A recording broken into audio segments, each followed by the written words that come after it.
Hüdapar Kayseri İl Başkanlığı olarak sürekli haftalık farklı ilçelerimizi, farklı mahallelerimizi, ziyaretlerimizi sürdürüyoruz.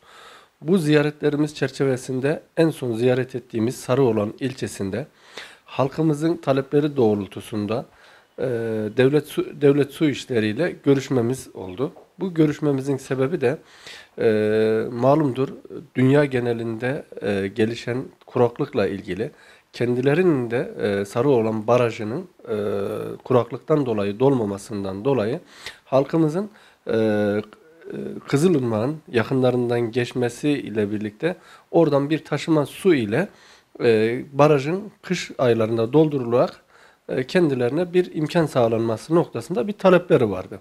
Biz de bunu Kayseri 12. Bölge Müdürümüzle istişare ettik.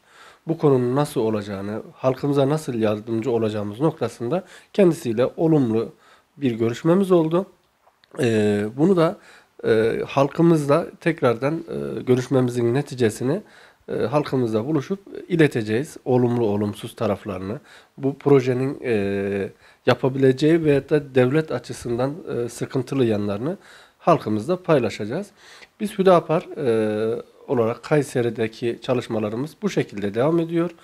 Yani elimizden geldiği kadar sahadaki sıkıntıları, problemleri tespit edip ve tespit ettiğimiz sorunların muhataplarıyla birebir görüşerek yıpratıcı bir siyaset değil de olumlu bir şekilde yani yapıcı bir siyaset izleyerek bu şekilde çalışmalarımızı sürdürüyoruz. Çok teşekkür ediyorum.